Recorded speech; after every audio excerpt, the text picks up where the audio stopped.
গ্রামের শীতকালে সৌন্দর্যটা আলাদাই হয়। তো সেই শীতকালে উপভোগ করতে আমরাও পিকনিকের আয়োজন শুরু করে দিলাম। এদিকে দেখো আমার দিদা বসে আছে, আমার একটা বোন রান্না করছে, আর এই যে আমরা সবাই বসে আছি চারিদিকে গোল করে। আর দেখো আমরা এখানে সকালবেলা উনুন করেছিলাম, করে তাতেই আজকে ঘুগনি রান্না শুরু হয়ে গেছে। তো দেখো সেরকম লাইটের ব্যবস্থাও করা হয়নি উঠোনে। তো রাত হয়ে গেছে, ভেবেছিলাম আমরা বিকালে বিকালে করে নেব, কিন্তু সেটা আর হলো না। আর দেখো এই যে উনুনের চারি সাইড দিয়ে বসে বসে আমরা কিন্তু আগুন পোয়াচ্ছি। গ্রামের এটাই একটা সৌন্দর্য।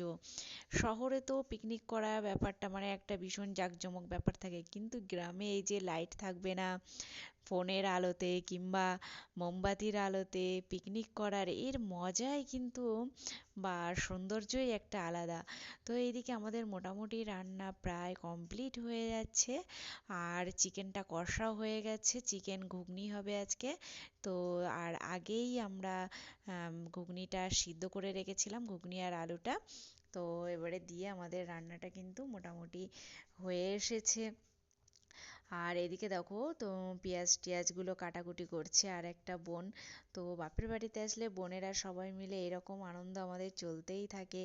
আর গ্রামের শীতকাল তো মানে যারা তো গ্রামে থাকো তারা তো জানোই, একটা এর মজাই আলাদা। আর এদিকে দেখো মোটামুটি সব আমাদের রেডি হয়ে গেছে রান্না, এইবারে আমরা সবাই মিলে খেতে বসে যাব।